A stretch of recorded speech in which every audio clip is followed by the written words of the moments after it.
The silence in our family's dining room was deafening. On the massive TV behind Dad's head, CNBC was covering TechFin's IPO launch. My company's stock had just opened at triple the expected price, instantly making me Silicon Valley's newest billionaire. As I was saying, Dad continued, trying to ignore the ticker tape showing my success, "You're not ready for real business, Sarah. The family investment firm needs someone with traditional experience." The irony was almost comical.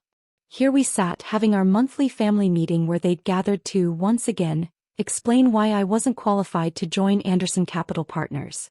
Meanwhile, the company I'd built from my garage had just revolutionized financial technology. TechFin's AI-driven investment platform has disrupted traditional finance, the TV announcer declared. CEO Sarah Anderson's innovative approach. Mom quickly grabbed the remote, muting the broadcast. "Darling, these tech startups are so volatile." Now about the junior analyst position we discussed. Junior analyst. The role they thought would teach me real finance, after my Stanford MBA and 3 years of building what was now a billion-dollar company. My phone buzzed. Probably another congratulatory message from fellow tech CEOs. Instead, it was my older brother James, Anderson Capital's heir apparent. Family reputation at stake. "Please don't make public statements about today's valuation." I glanced at him across the table, watching him squirm in his bespoke suit. 6 months ago he'd laughed when I tried to explain how AI could transform investment banking. "The algorithms do everything faster, smarter," I'd explained. "They see patterns humans miss." "That's not how real finance works," he'd scoffed. "Real finance is about relationships, handshake deals, trust." Now TechFin was processing more investment transactions in an hour than Anderson Capital handled in a month. "Ms. Anderson?" My assistant's text flashed. "JP Morgan CEO wants to discuss partnership. And Goldman Sachs is calling about integration." Dad cleared his throat, drawing my attention back to their intervention. "Sarah, this tech adventure of yours, it's time to think about your real future. The family legacy." Legacy. Their favorite word. The weight they'd used to try crushing my innovations. Anderson Capital Partners had managed wealth the same way for 3 generations, through golf course deals and country club connections. The junior analyst position, Mom tried again, would teach you our methods. "Your methods?" I finally spoke, pulling up TechFin's latest stats on my phone.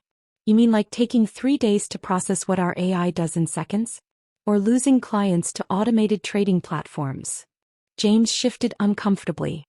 "Last week, 3 of their biggest clients had moved their portfolios to TechFin. This isn't about processing speed," Dad insisted. "It's about experience, judgment." The TV behind him suddenly unmuted itself.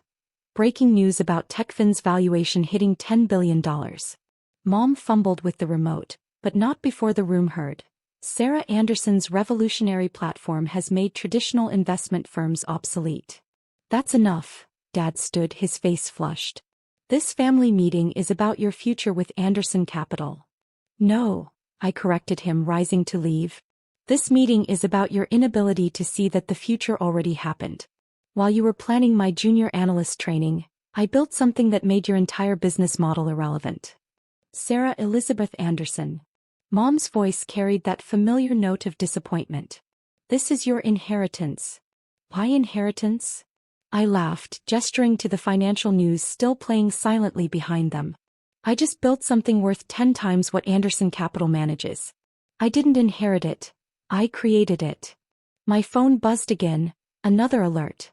Morgan Stanley wanted to acquire TechFin's technology. The deal would be worth billions. "This isn't how family businesses work," James protested weakly. "No," I agreed, gathering my things. "This is how evolution works. The ones who adapt survive. The ones who don't." I let the sentence hang as I headed for the door. Behind me, the TV showed TechFin's stock climbing higher, each digit a reminder of how wrong they'd been. "Where are you going?" Dad demanded. "We haven't finished discussing your position." "Actually, we have. I have a board meeting to attend. You know, for my little tech adventure that just disrupted the entire financial industry." Mom tried one last time. "The Anderson name is doing just fine," I cut her off. "Check the headlines. Though probably not the ones you wanted." As I walked to my waiting car, my phone lit up with another message from James. Dad's having chest pains. This public embarrassment. I deleted it without reading further. Let them worry about public embarrassment. I had an empire to run. Ms. Anderson? My assistant called. The Wall Street Journal wants an exclusive. Their angle: how a daughter revolutionized finance while her family wasn't looking. I smiled, thinking of all their dismissive comments, their patronizing suggestions, their insistence that I wasn't ready for real business. Tell them, I said, sliding into my Tesla, that sometimes the best business lesson is learning to ignore people who say you're not ready. Behind me, through the dining room window, I could see them all staring at the TV, watching their traditional world crumble as my stock price soared. Sometimes the loudest answer to doubt is success. And sometimes the daughter they thought wasn't ready becomes the disruptor they weren't ready for. The next morning's Financial Times headline made Dad's worst nightmare public. Anderson Capital loses major clients as daughter's TechFin dominates market. Their stock was in free fall before the markets even opened. I watched the drama unfold from TechFin's headquarters, a sleek glass tower that dwarfed Anderson Capital's traditional offices. My command center's AI displayed real-time investment flows, billions moving from old guard firms to our platform. Your father's been calling every executive we have, my CEO reported. He's even tried reaching our board members through LinkedIn. And James is messaging everyone on the tech team, my head of engineering added. Offering jobs at Anderson Capital, double salaries. I laughed at that. James still didn't get it. My team wasn't here for money. They were here for revolution. We weren't just processing investments. We were reinventing how wealth worked. Ms. Anderson? My assistant appeared. BlackRock CEO is on line 1. And, your mother's in the lobby. The ultimate damage controller. The one who'd spent years explaining to her country club friends why her daughter was finding herself in technology, instead of joining the family firm. Send BlackRock to the conference room, I decided. I'll deal with Mom first. She entered like a politician, perfect smile, designer suit, family pearls in place. But her hands couldn't stop fidgeting with her Hermes bag. Sarah, darling, she started, then faltered as she saw our operation. Walls of data flowing in real time, AI making millions of investment decisions per second, the future she dismissed as a phase. Hello, Mom, I said, not offering a seat. Here to discuss my junior analyst position? She flinched. Your father's not well. This public situation. Our clients leaving. You mean the clients who prefer 21st century technology to golf course handshakes? I pulled up our latest metrics. TechFin wasn't just processing trades. We were predicting market movements with 99.9% accuracy, something Anderson Capital's experienced judgment could never match. James is drinking again. She tried another angle. The stress of watching everything collapse. Everything you refused to modernize, I corrected. Everything I tried to save before you decided I wasn't ready for real business. My phone lit up with another alert. Anderson Capital had lost their largest institutional investor. To us. What do you want? Mom's carefully maintained facade cracked. Name your price. We'll make you partner immediately. Partner. I laughed, gesturing to the screens showing TechFin's market dominance. Mom, I'm not interested in being partner in a sinking ship. I own the ocean. The AI behind me flashed new data. We just processed more wealth transfers in the past hour than Anderson Capital handled annually. You're destroying your father's legacy, she whispered. No, I turned to face her fully. I'm building my own. The one you all said I wasn't ready for. My assistant interrupted. Ms. Anderson? BlackRock is waiting. And Morgan Stanley's CEO just arrived for the partnership discussion. Mom's eyes widened at the casual mention of financial giants, firms that had stopped returning Anderson Capital's calls months ago. You should go, I said, gathering my presentation materials. I have actual business to conduct. Sarah, please, her voice cracked. We're family. I stopped at that. Family? Was it family when you muted my success on TV? When you tried to demote me to junior analyst? When you told everyone I wasn't ready for real business? As if on cue, my phone displayed another alert. Anderson Capital's board had called an emergency shareholder meeting. The end was beginning. Mom sank into a chair, her perfect posture finally breaking. What happens to us? That depends, I replied, pulling up acquisition papers I'd had prepared months ago. How ready are you for real business now? My assistant appeared again. BlackRock's waiting. And sir? Anderson Capital's stock just triggered circuit breakers. They've halted trading.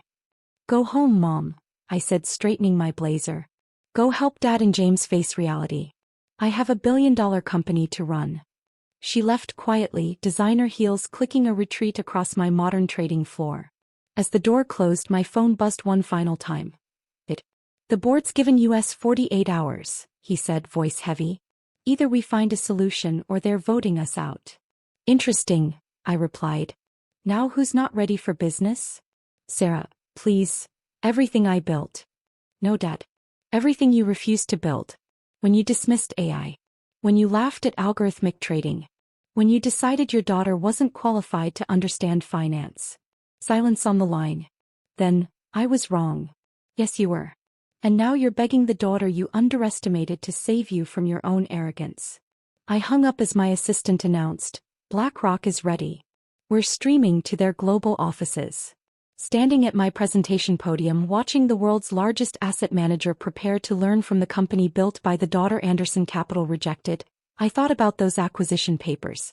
Maybe I would save them. Not for their sake but to complete the lesson. To turn Anderson Capital into a case study of how old money falls to new innovation. How the daughter they thought wasn't ready became the disruptor they weren't prepared for. Sometimes success isn't just about proving them wrong. It's about building something so right that their doubts become irrelevant. And sometimes the business you're not ready for becomes the empire they're not ready to compete with. The Anderson Capital boardroom felt like a funeral parlor. Dark wood, heavy curtains, and the weight of 3 generations of financial tradition bearing down on the moment. I sat at the head of the table, their table, watching them process the acquisition terms on their screens. These numbers, James muttered, scrolling through TechFin's offer. This can't be right. Oh, it's right, I replied, pulling up the real-time valuation. We're offering 30 cents on the dollar. Generous, considering your client exodus. Dad's hands shook as he read the terms. The mighty Anderson patriarch, reduced to reviewing a takeover by his unprepared daughter. You want to dissolve the Anderson name, Mom whispered, horror in her voice. No, I corrected, I want to evolve it. Anderson Capital becomes a division of TechFin. A small one. My phone buzzed. Bloomberg wanted an exclusive on the acquisition. Their proposed headline, TechFin acquires family firm. How the daughter they dismissed built a financial empire. The irony wasn't lost on anyone in the room. The papers are ready, my lawyer announced, sliding documents across their polished mahogany table.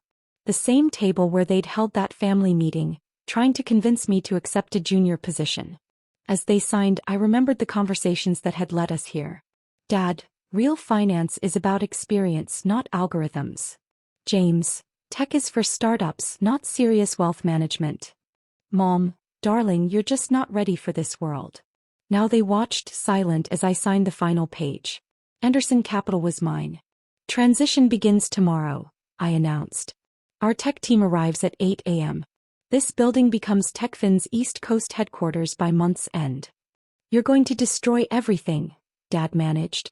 Actually, I pulled up our integration plans. I'm going to fix everything. Starting with your outdated understanding of modern finance. The next morning, I watched from my temporary office as crews removed the Anderson Capital signage. Below, TechFin employees streamed in, young, diverse, carrying tablets loaded with the AI that had made traditional wealth management obsolete. James is here for his orientation, my assistant reported. And Dad's waiting to discuss his consulting role. I found them both in what had been Dad's office, looking lost among the temporary workstations being installed. James had traded his bespoke suit for business casual, our company dress code. Dad just looked small. Your positions, I began, pulling up their contracts. James, you'll start in algorithm training. Learn how modern trading actually works. And me. Dad's voice was barely audible. Advisory board. Non-voting. You'll help transition traditional clients while learning why they're leaving. My phone lit up with congratulations from tech leaders worldwide. Many shared similar stories. Old money falling to new innovation, tradition yielding to disruption. Ms. Anderson? My assistant appeared. The new trading AI is ready for launch. And the journal wants to do a piece on generational shifts in finance. I gathered my materials, feeling their eyes follow me. Still think I wasn't ready for real business? We were wrong, James said quietly. Spectacularly wrong. The launchroom was packed. My team of innovators representing the future of finance. Each one brilliant. Each one part of the revolution that had made traditional wealth management irrelevant. Welcome to the new Anderson building, I began my presentation. Today, we start transforming a symbol of traditional finance into a beacon of financial innovation. In the back, I saw Mom slip in, her perfect makeup unable to hide her exhaustion. She'd spent the morning canceling country club memberships. They couldn't afford them anymore. 5 years ago, this firm said I wasn't ready for business, I continued. Today, we prove that sometimes the future comes from those the past underestimates. The screens behind me displayed our global reach. TechFin's AI managing more wealth in a day than Anderson Capital had in its best year. The next generation of finance isn't about golf courses and handshake deals, I concluded. It's about innovation, automation, and the courage to disrupt outdated thinking. That evening, I sat in my new office, formerly Dad's domain. The acquisition papers were framed on the wall, next to that CNBC clip of my IPO success they tried to mute. Dad appeared in the doorway. The new systems, they're remarkable. They're what I tried to show you years ago, I replied. Before you decided I wasn't ready. He stared at the AI displays, watching billions flow through our platform. We should have seen. You should have listened, I corrected. Instead of assuming tradition meant truth.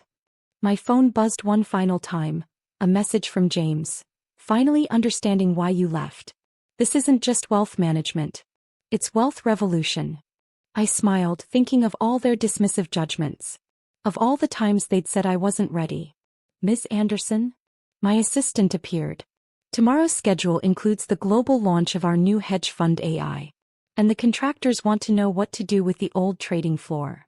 I looked at Dad's precious trading desk, the one he'd thought I'd never be qualified to run.